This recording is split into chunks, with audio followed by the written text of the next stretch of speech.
Good morning. In this video, we will discuss another colligative property, that is depression of freezing point of the solvent. तो इस colligative property को समझने के लिए हमें एक टर्म, कौन सी टर्म है, फ्रीजिंग पॉइंट, ये हमें पता होनी चाहिए. तो फ्रीजिंग पॉइंट क्या होता है? ये एक ऐसा टेम्परेचर है जिसमें किसी भी सब्सटेंस का जो सॉलिड फेज है that is in dynamic equilibrium with its liquid phase. और हम क्या कह सकते हैं, एक ऐसा टेम्परेचर जहां पे उस सब्सटेंस का लिक्विड फेज में जो वेपर प्रेशर है that is equal to its vapour pressure in solid phase. यानी कि लिक्विड फेज में जो वेपर प्रेशर है that is also equal to the vapour pressure of that substance in solid phase. और उस टेम्परेचर को हम क्या बोलेंगे, freezing point of that substance. तो कोई भी सॉल्यूशन है वो कब फ्रीज होगा? A solution will freeze when its vapor pressure equals the vapor pressure of pure solid solvent. अब इसको हम यहां पे समझ लेते हैं. This is the diagram that is representing the variation of vapor pressure as a function of temperature. तो सबसे पहले हम बात करते हैं लिक्विड सॉल्वेंट की और सॉलिड सॉल्वेंट की. तो यहां पे ये जो हमारी येलो वाली कर्व है, it is representing the vapor pressure as a function of temperature for the liquid solvent. और ये जो हमारी ब्लैक वाली लाइन है, this line is representing the variation of vapor pressure as a function of temperature. अब हम आते हैं इस पॉइंट पे. इस पॉइंट पे हम क्या देख रहे हैं, देखिए यहां पे इसके कोरिस्पोंडिंग ये वेपर प्रेशर है.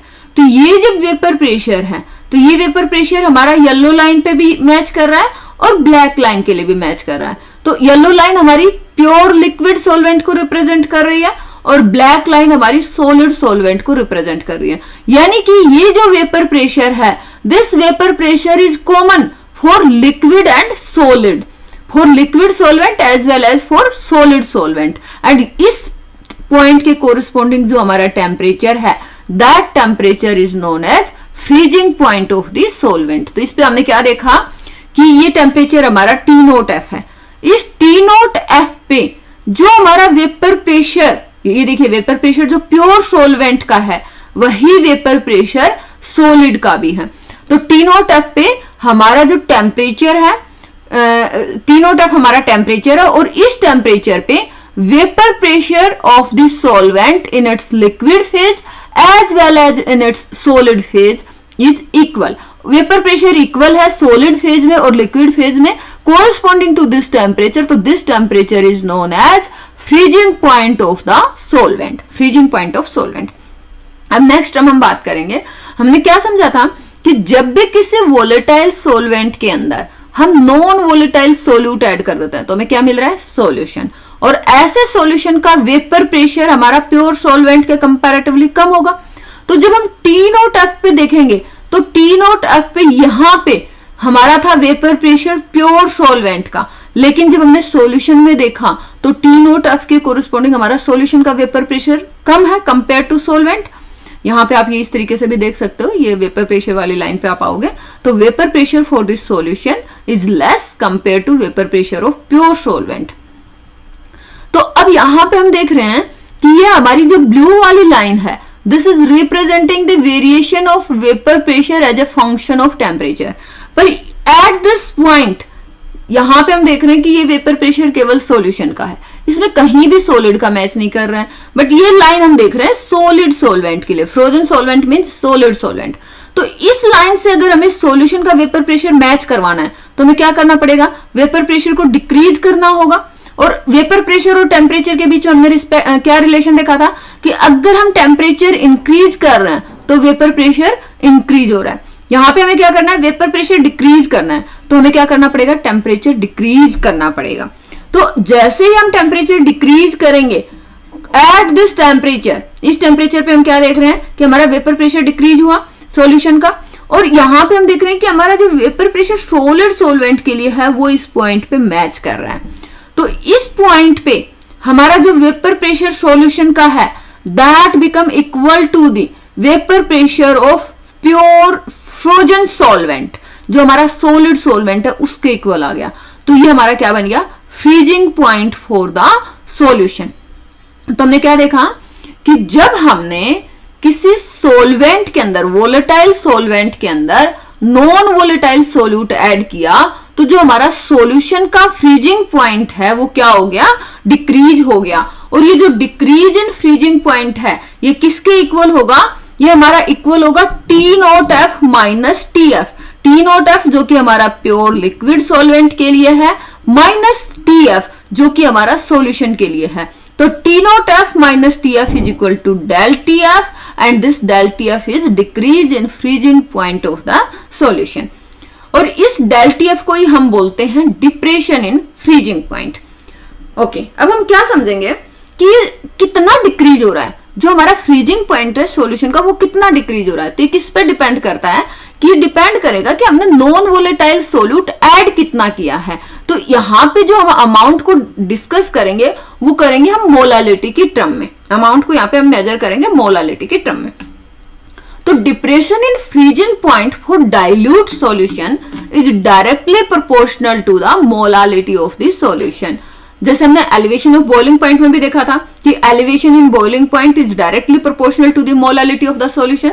इन द सेम वे हमारा जो डेल TF होगा, डिप्रेशन ऑफ फ्रीजिंग पॉइंट होगा, it is directly proportional to the molality of the solution. और यहाँ पे जो हम प्रोपोर्शनलिटी कांस्टेंट हटाएंगे तो ये हमारा आ जाएगा del TF is equal to KF into M।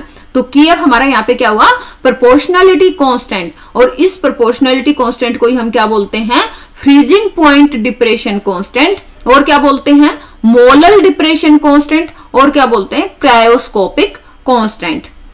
ये जो हमारा KF वैल्यू है ये डिफरेंट सॉल्वेंट्स के लिए डिफरेंट रहती है। It means it depends on the nature of solvent. और इसकी यूनिट हम निकालेंगे तो KF हमारा यहां से क्या आ जाएगा, डेल TF अपॉन M।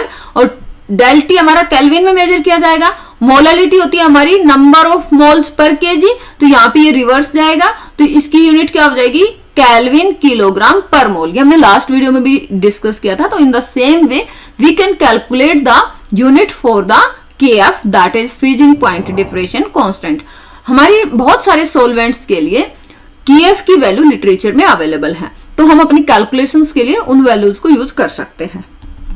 तो ये जो हमारा डेल TF है इसको हम कैसे कैलकुलेट करेंगे, तो अगर हमें इसे को समझना है तो सपोज करते हैं कि W2 ग्राम ऑफ सोल्यूट, जिसका सोल्यूट का मोलर मास क्या गिवन है, M2 is the molar mass of the given सोल्वेंट। ये हम सारा एज्यूम कर रहे हैं। तो W2 gram of the solute of molar mass M2 is dissolved in W1 gram of the सोल्वेंट। सोल्वेंट हमने लिया है W1 ग्राम, सोल्यूट लिया है W2 ग्राम, सोल्यूट का मोलर मास हम एज्यूम करके चल रहे हैं M2। तो जो डिप्रेशन इन फ्रीजिंग पॉइंट है वो हम कैसे निकालेंगे, तो सबसे पहले तो ये जो गिवन डाटा है W1, W2, M2, इससे हम क्या निकाल सकते हैं, मोलालिटी। तो मोलालिटी कैसे निकालेंगे, देखिए मोलालिटी हमारी क्या होती है, number of moles of solutes present in 1 kg of सोल्वेंट, या फिर हम यूं कहें 1000 ग्राम ऑफ सोल्वेंट। तो यहाँ पे हमारे पास गिवन क्या है, W1 ग्राम सोल्वेंट। W1 ग्राम सोल्वेंट में कितने नंबर ऑफ सोल्यूट्स होंगे, हम यहाँ पे N2 number of moles of solute ले लेते हैं। और number of moles of solutes हम कैसे निकालेंगे, given mass upon molar mass. तो गिवन मास हमारे पास क्या है, गिवन मास है W2 ग्राम, तो W2 ग्राम, मोलर मास क्या है M2, तो W2 अपॉन M2। ये तो हमारे पास क्या हो गया, number of moles of solutes present in W1 gram of सोल्वेंट।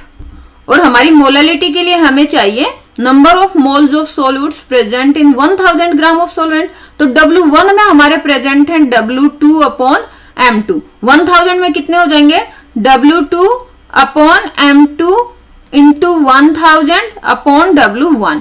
तो ये हमारे पास क्या आ गई, number of moles of solutes present in 1000 gram of सोल्वेंट that is molality.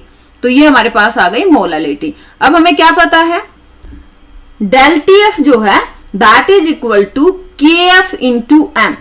तो KF हम एज इट इज रख रहे हैं, मोलालिटी की जगह ये वाली वैल्यू पुट कर ले, तो हमारा डेल TF किसके इक्वल हो जाएगा, del TF is equal to KF into, ये हमारी मोलालिटी की जगह वैल्यू हमने पुट की W2 upon M2 into 1000 upon W1। तो ये हमारा क्या आ गया, डिप्रेशन इन फ्रीजिंग पॉइंट। अब यहां से मान लो आपको गिवन है न्यूमेरिकल वैल्यू में, आपको डेल TF गिवन है, KF गिवन है, W2 गिवन है, W1 गिवन है, तो जो हमारे पास जो अननोन सॉल्यूट है उसका मोलर मास आप कैलकुलेट कर सकते हैं। कैसे निकालेंगे मोलर मास? अगर आपको M2 निकालना है तो इस वाली इक्वेशन से हम M2 निकाल सकते हैं। अगर हम M2 को इधर लेके जाएंगे, डेल TF वैल्यू इधर ले आएंगे, तो M2 के लिए हमारा फॉर्मूला क्या बन जाएगा?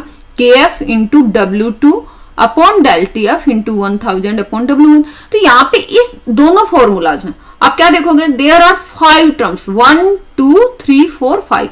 इन 5 टर्म में से अगर आपको कोई भी 4 वैल्यूज गिवन है तो फिफ्थ वन कैलकुलेट कर सकते हैं। तो यहाँ पे क्या लिखा हुआ है कि मान लो कोई भी सोल्यूट जो आप डिजोल्व कर रहे हो उसका मोलर मास आपको कैलकुलेट करना है, तो हमें क्या क्या पता होना चाहिए? We should know W1 W2 यानी कि mass of solute, mass of solvent, del TF value आपको पता होनी चाहिए, या तो आप एक्सपेरिमेंटल कैलकुलेट करें या आपको पता होनी चाहिए, और KF वैल्यू आपको पता होनी चाहिए। Then we can calculate molar mass of that solute. तो ये आपका क्या हुआ? Depression in freezing point, very very important colligative property. इस वीडियो में इतना ही। Thank you.